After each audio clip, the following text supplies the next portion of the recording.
Bom dia a todos. Vou compartilhar com vocês a tela.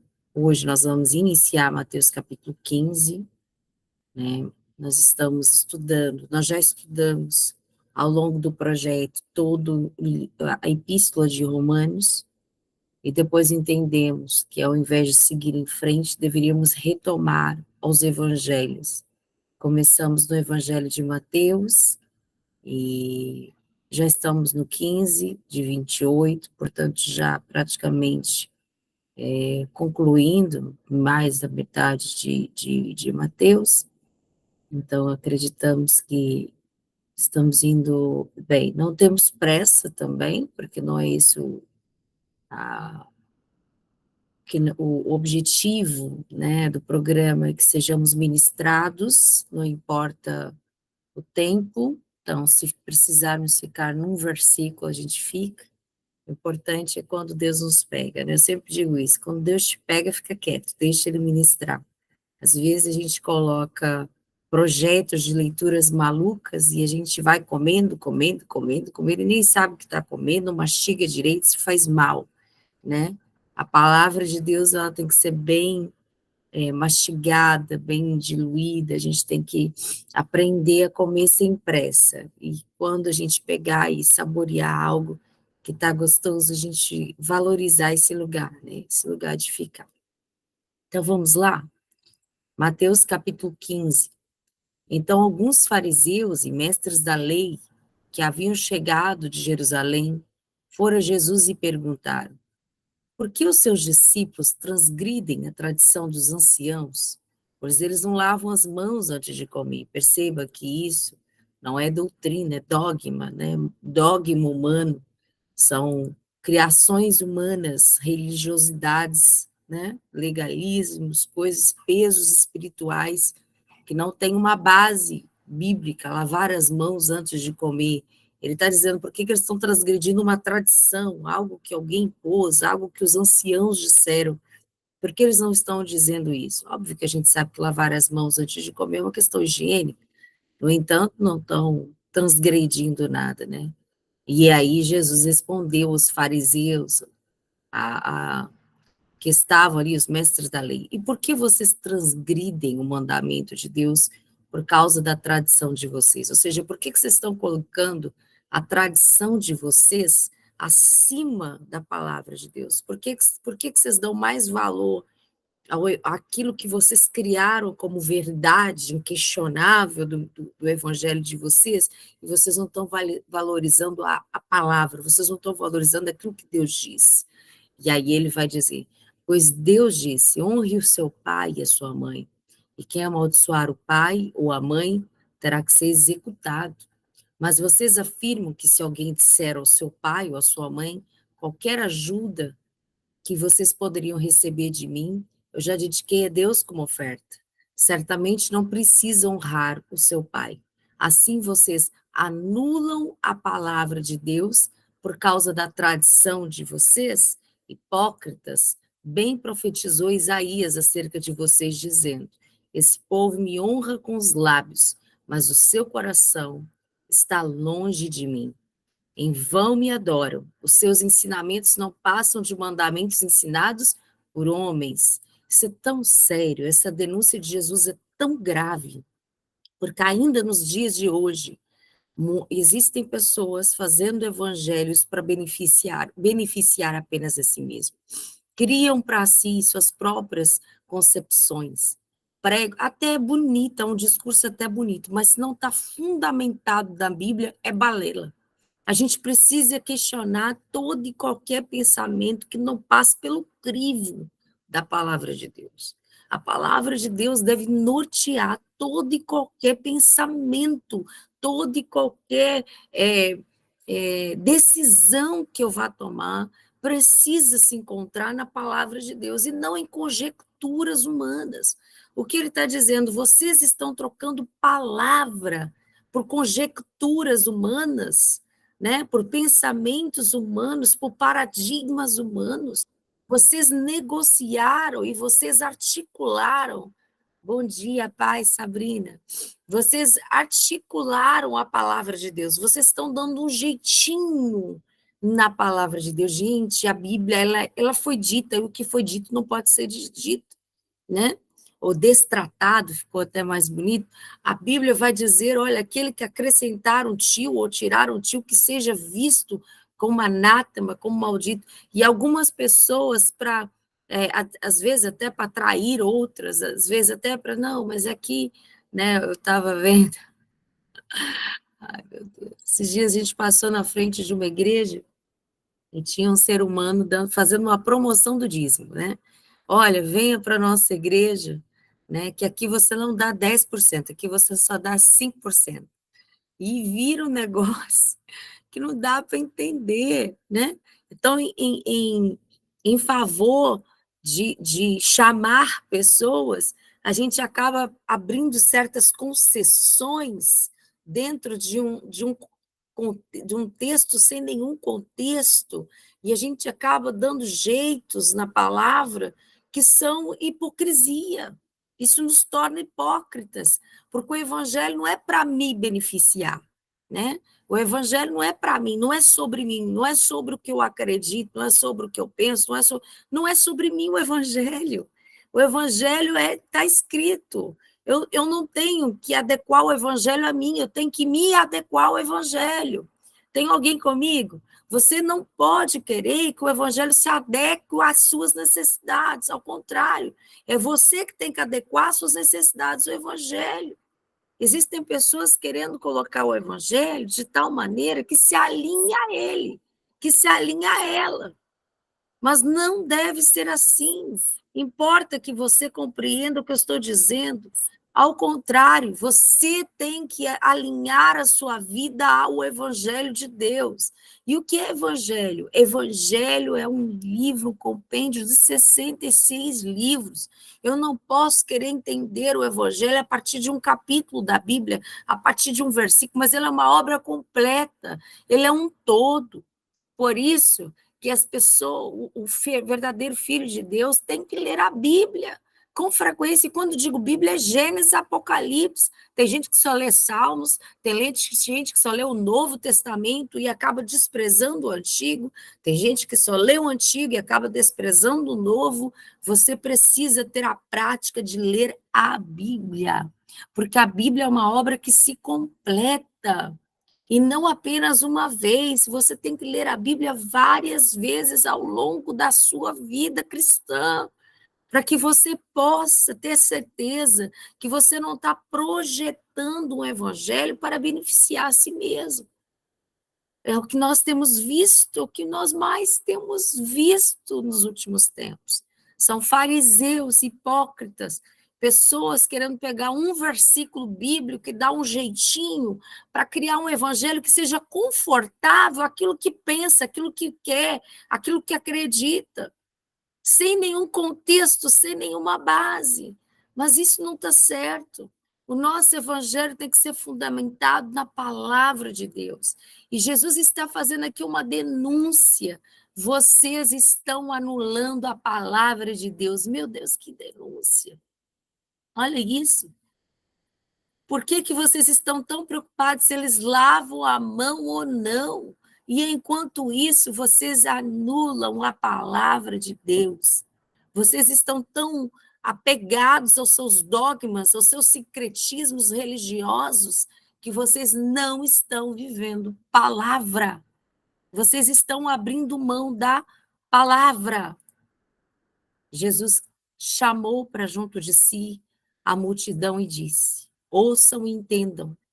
Não é o que entra pela boca que torna o homem impuro, mas é o que sai da boca.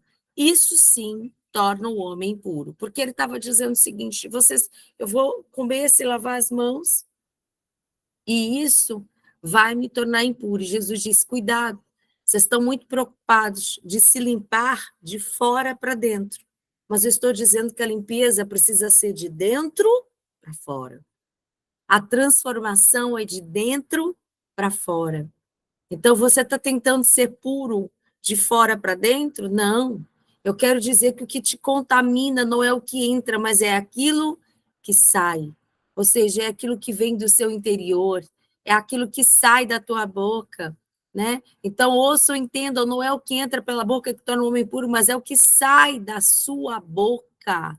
Isso pode tornar você impuro.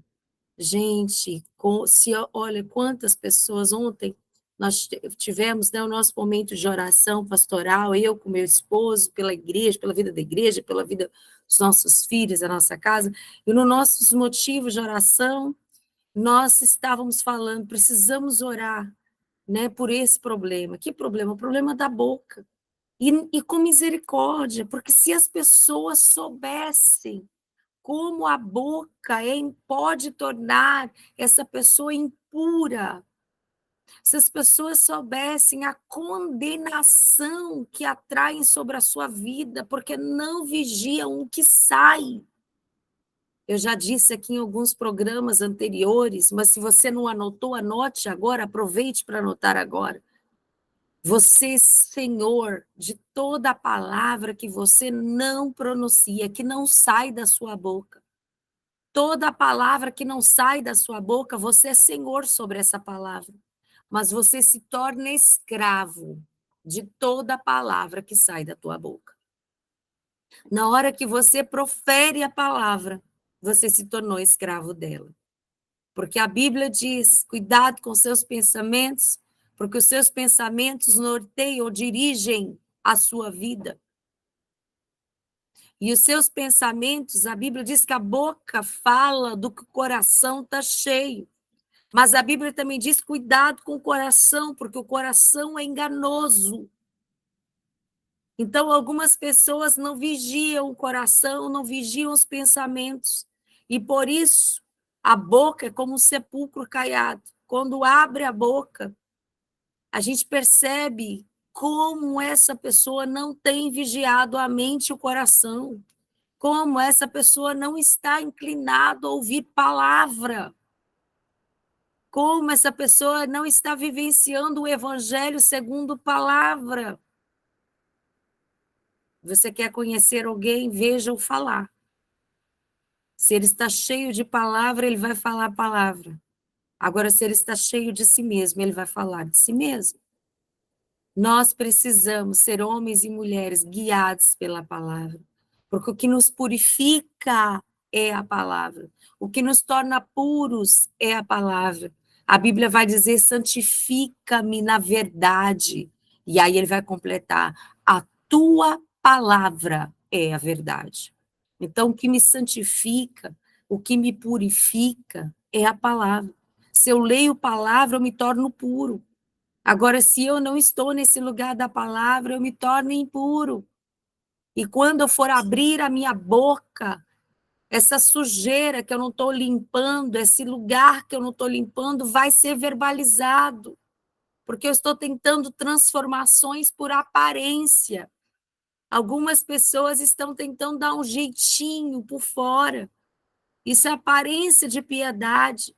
A Bíblia diz que parecem com filhos de Deus, mas não são. Eles parecem, têm aparência de piedade, mas o interior não está manifestado pela palavra, mas dentro de si, que o seu coração seja cheio da palavra de Deus.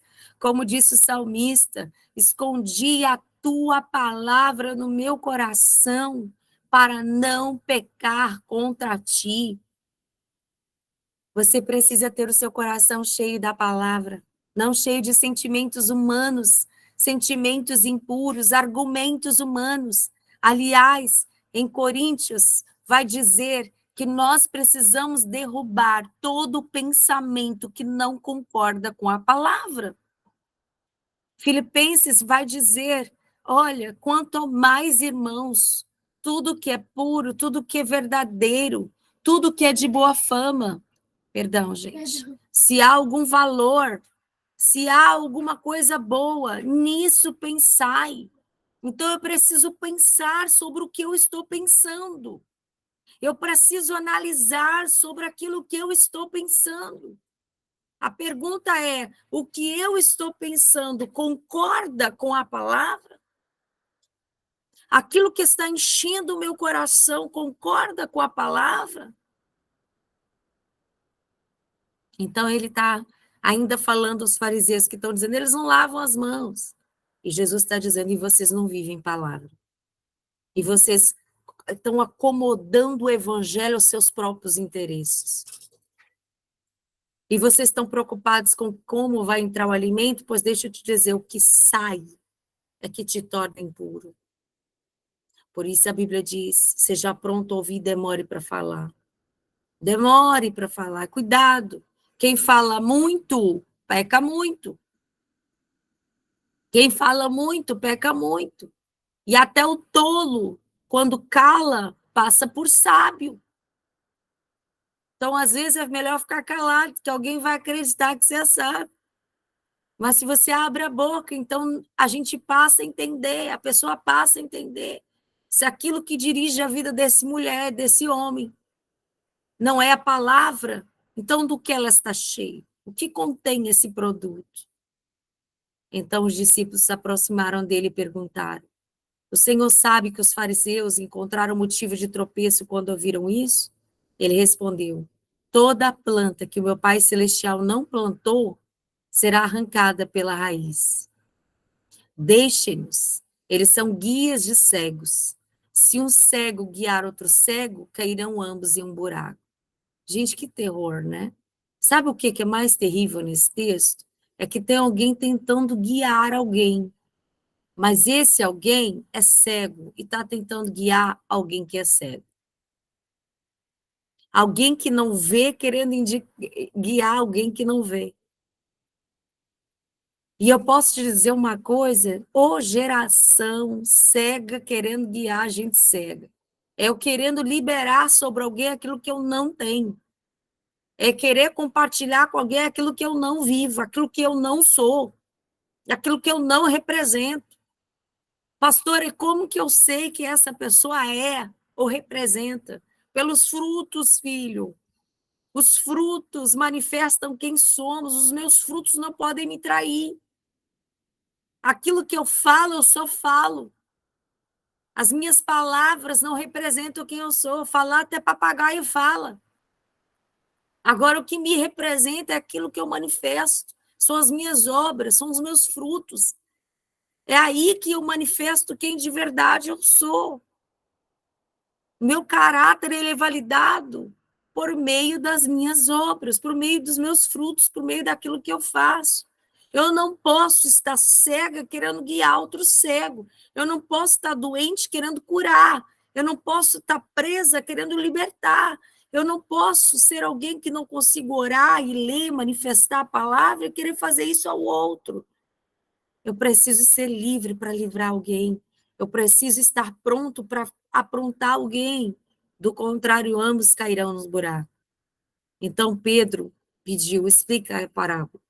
Vocês ainda não entenderam? Perguntou Jesus. Não percebe que o que entra pela boca vai para o estômago e mais tarde é expelido?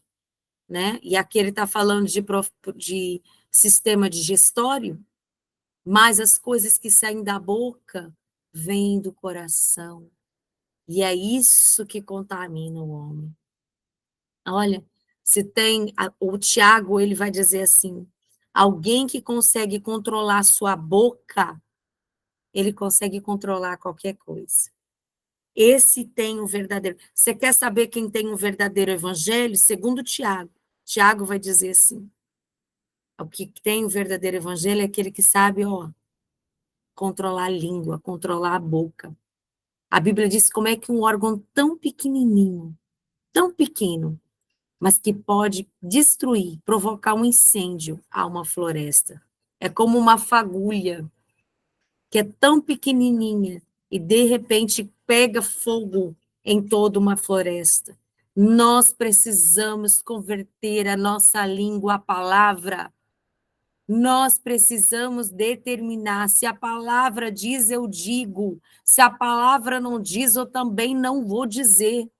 O que eu estou falando se fundamenta na palavra ou em dogmas humanos? O que é dogmas? Pensamentos humanos, em secretismos humanos, em argumentos humanos, em sofistas humanos, em sofismas humanos. Antes de você abrir a boca, você precisa se exercitar.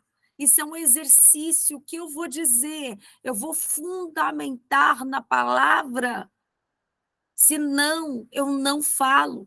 O que eu estou pensando é palavra, senão eu não penso.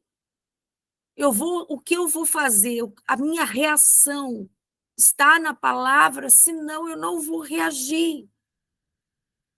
E eu vou me colocando debaixo do domínio próprio. Domínio próprio. Tem gente que diz assim, ai, pastora, eu não consigo. Quando eu vi, eu já falei. O que faltou? Domínio próprio. Como assim, quando eu vi, eu já falei? Ah, quando eu vi, eu já pensei. Quando eu vi, eu já fiz. Quando eu vi, já foi. Não, você precisa pensar, Senhor, não me deixa pensar em algo que não seja a tua palavra. Vasculhe os seus pensamentos não podem passear livremente no seu sistema nervoso central, na sua mente, porque você é templo do Espírito Santo de Deus, e tudo que há em você deve obedecer à palavra. O que eu estou pensando concorda com a palavra? Não, então eu preciso repreender esse pensamento em nome de Jesus. O que eu estou prestes a fazer concorda com a palavra? Não, então eu não vou fazer. O que eu vou dizer é um pensamento meu ou é um pensamento da palavra? A Bíblia diz que nós somos embaixadores de Cristo. E o embaixador não representa a si mesmo. O embaixador representa uma nação. E nós estamos da terra, mas nós somos do céu. E eu não falo, não tem sobre mim, porque eu morri na cruz do Calvário. Não mais vivo eu, mas Cristo vive em mim, e a vida que agora eu a levo para a glória do Deus Pai. Não é sobre mim, o evangelho não é sobre mim, ponto, acabou, final, ponto final, tem parágrafo, tem vírgula, o evangelho não é sobre mim, o evangelho não é sobre mim, o evangelho não é sobre mim. Nós estamos vivendo uma geração que acredita que o evangelho é para si. Não gostei da palavra hoje. Meu Deus, a palavra não é para você gostar, a palavra é para você viver, gostando ou não gostando. Algumas pessoas dizem, ai, não sei essa palavra. Olha, a Bíblia diz que se tiver que andar 1 milha, ande 2. Ai, pastora, né?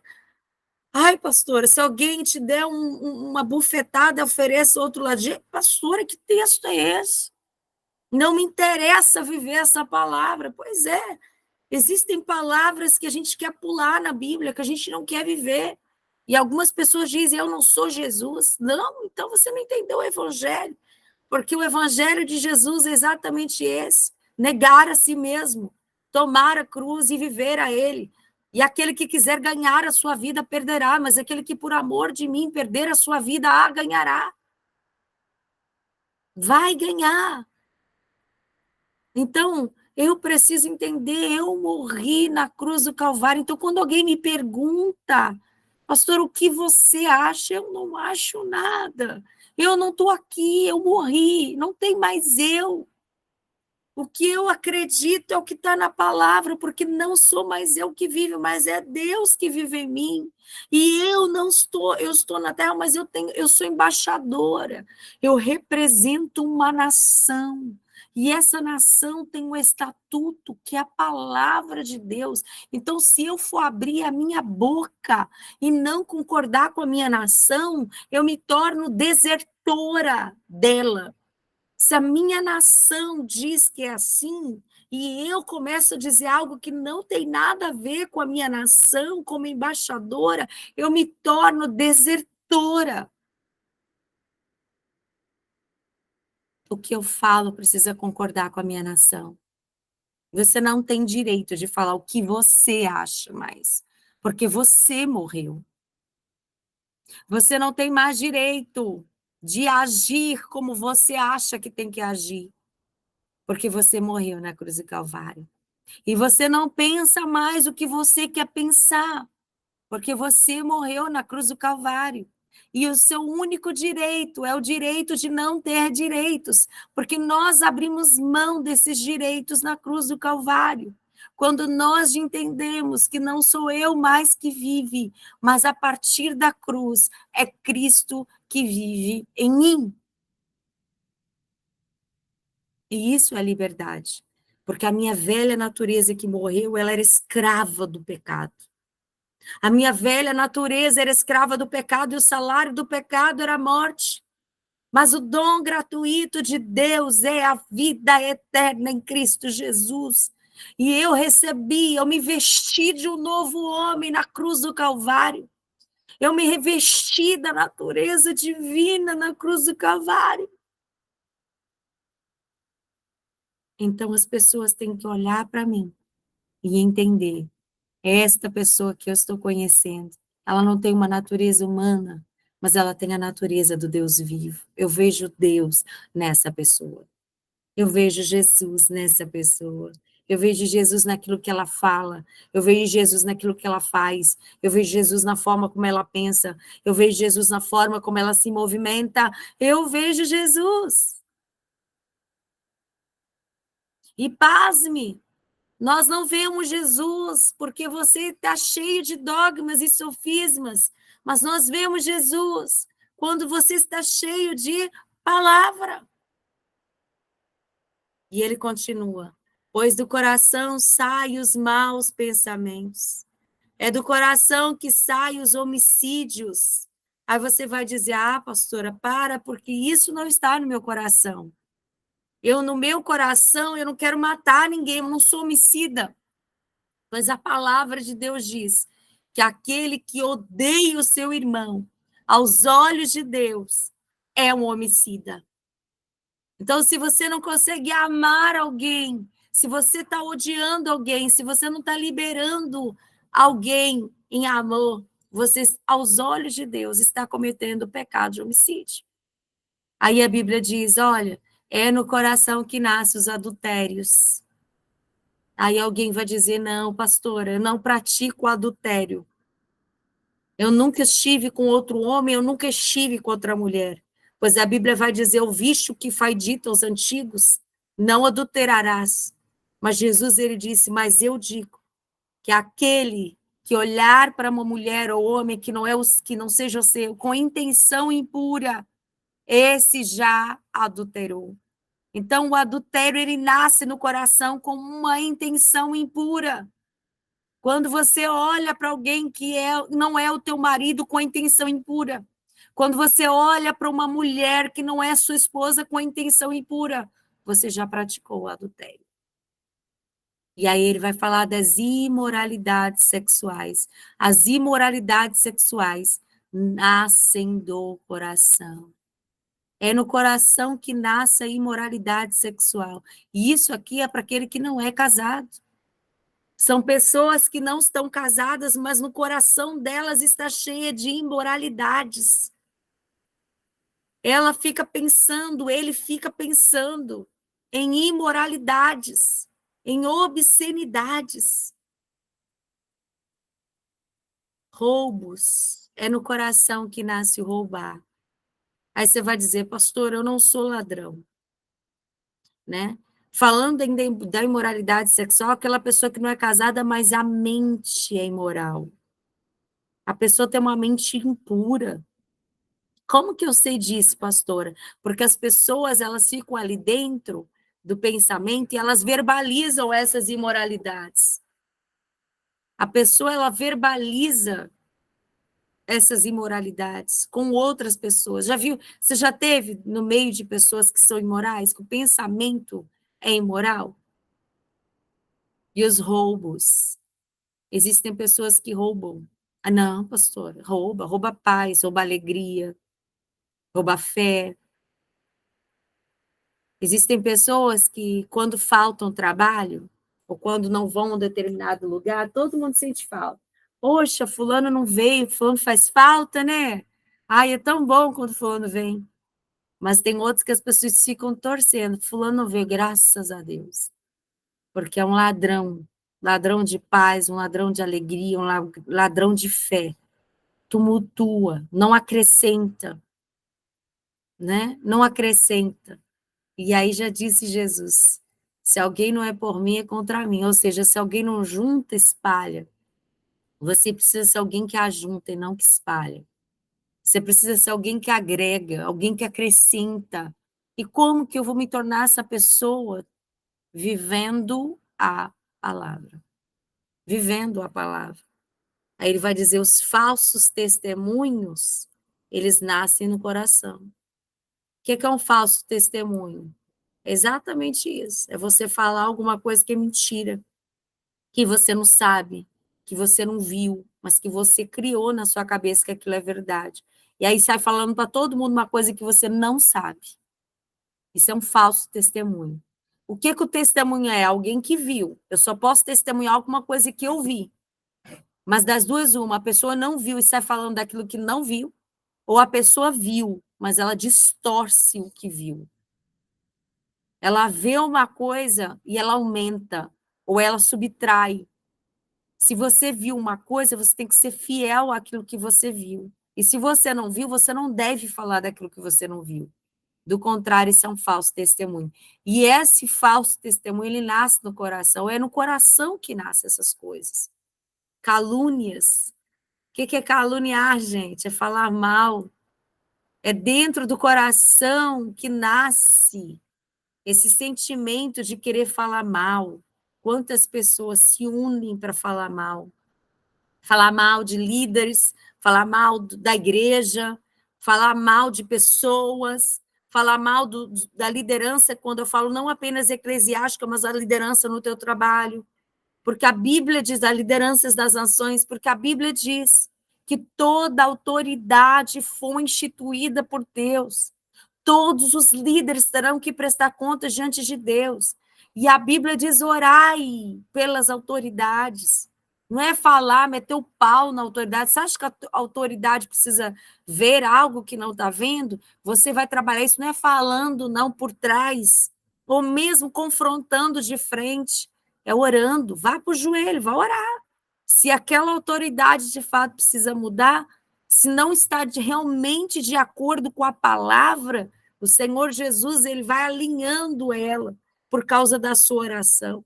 Mas caluniar, ou falando mal, ou difamando, ou mentindo, isso nasce no coração, isso é malífico, isso é maléfico, isso atrai sobre você maldição. Nós precisamos colocar diante de Deus o nosso coração. Essas coisas tornam o homem impuro. O que é, pastora, que torna o homem impuro? Homicídios, não conseguir amar pessoas que a gente tem que amar, adulterar, intenções impuras, imoralidades sexuais, pensar em coisas impuras e imorais, em roubar, não acrescentar na vida das pessoas, ao invés disso roubar, dar falso testemunho, falar daquilo que você não sabe, e caluniar, falar mal das pessoas, ser um caluniador, é você falar uma mentira contra alguém. Ah, pastora, mas o que eu estou falando é verdade. É verdade, mas você não vai mudar as pessoas porque você está falando por trás delas, ou ainda que seja confrontando. Se você for confrontar, a Bíblia diz: confrontem a amor. Então, aquilo que nós fazemos precisa concordar com a palavra. Examine o homem a si mesmo, como disse Pedro. Que nesse dia a gente possa examinar a si mesmo, examinar o nosso coração e dizer como o salmista: sonda-me, ó Deus, e conhece o meu coração. Vê se há em mim algum caminho mau, guia-me por um caminho eterno. Lava-me, expurga-me, e então eu serei mais alvo que a neve. Ele diz: isso torna o homem impuro, mas comer sem lavar as mãos. Esse dogma que vocês criaram é humano. Essas conjecturas, esse evangelho é humano. Isso é legalismo, isso é dogma. E enquanto vocês estão tão preocupados com os dogmas de vocês estão esquecendo a palavra. Vivam a palavra. Pare de criar um evangelho para si mesmo, para beneficiar a si mesmo. E viva a palavra. O salmista Davi vai dizer: não retires de mim o teu espírito. Existem algumas coisas que nós não retiramos do coração, que nós alimentamos, que fazem com que o espírito não tenha liberdade no nosso coração, porque o espírito ele é santo, Espírito Santo, e o Espírito Santo não compactua com o pecado. Então, aonde a sujeira, aonde a coisa impura, o Espírito Santo não pode se manifestar. Então, examine o seu coração. Faça a oração de Davi nessa manhã. Eu mesmo estou fazendo aqui, Senhor, lava o meu coração. No passado, e eu quero concluir te lembrando disso, aonde o povo de Israel ia, tinha que levar a tenda da presença, né? O tabernáculo. E nessa tenda havia o Santo dos Santos. E no Santo dos Santos ficava a Arca da Aliança. E dentro da arca ficavam os 10 mandamentos, a palavra. Aquilo que eles tinham que... Aquilo que era a regra de fé e prática daquela nação. Eram os 10 mandamentos. Que tinha sido escrita pelo próprio Deus numa pedra. A primeira vez, Moisés quebrou, porque desceu, e o povo tinha se perdido por causa do templo. Eles acreditavam que Moisés tinha morrido no alto do templo, não desceria mais. Então, criaram deuses para si mesmos. Olha como o povo tem facilidade, né, de abrir mão desse lugar. Como o povo tem facilidade de criar deuses para si mesmo. E aí, novamente, Deus foi, e ele subiu de novo, e ele desceu de novamente, na segunda vez, pela segunda vez, com os 10 mandamentos. Esses 10 mandamentos ficavam dentro da arca, ficavam dentro da arca. Mas o apóstolo Paulo vai dizer que agora, na nova aliança, a palavra, ela não está numa pedra externa, mas a palavra precisa estar escrita no meu coração. Por isso o salmista vai dizer: eu coloquei a palavra no meu coração, para não pecar contra ti. Santifica-me na verdade. A tua palavra é a verdade. Que a palavra de Deus dirija seus dias. Que a palavra de Deus dirija esse dia. Que você, nesse dia, seja dirigido pela palavra. Que a palavra de Deus dirija os seus pensamentos. Que a palavra de Deus dirija os seus sentimentos. E que, se você for abrir a boca, que seja segundo a palavra. Que você seja parecido com Jesus. Que você fale o que Jesus diria. E que você manifeste o que Jesus faria. E que as suas obras revelem o que de fato Jesus é. Esse texto é um alerta. Paramos aqui, ó, no versículo 20, tá? Então, hoje, fomos até o versículo 20 de Mateus 15. Amanhã, vamos ver o capítulo 15 de Mateus, mais versículo 21 em diante. Hoje eu quero orar com você, para que Deus tenha misericórdia de nós e para que Ele nos ajude a viver realmente a limpeza de dentro para fora e não de fora para dentro, para que a gente não tenha aparência de piedade, mas de fato sejamos homens e mulheres piedosos, cheios da palavra de Deus, manifestando a palavra de Deus, nos tornando cada vez mais parecidos com Jesus. Vamos orar? Senhor Deus, por favor, nós queremos abrir mão de todo o sincretismo religioso, todos os dogmas, todas as filosofias humanas, Senhor, nós morremos na cruz do Calvário, e não há mais sobre nós, não há mais sobre o que penso, deixo de pensar, sobre o que falo, o que não quero falar, sobre como agir ou não agir, não é mais sobre nós, mas é sobre o que o Senhor quer. Pai, nós estamos na cruz, e nós queremos te pedir, nos ajuda a viver segundo a palavra, nos ajuda, Senhor, a nos mover na palavra, nos ajuda, Jesus. Pai, sonda-nos e lava-nos e guia-nos e dirige-nos. Que o teu Espírito Santo encontre em nós uma casa limpa, sem mácula, sem ruga, onde o teu Espírito tenha liberdade de atuar. Nos lava, Jesus, para que sejamos a tua imagem e a tua semelhança. Em nome de Jesus Cristo. Amém e amém. Que o Senhor te abençoe e que o Senhor faça com que os seus dias sejam dirigidos pela palavra de Deus. Bom dia, bom dia. Viva, decida viver a palavra.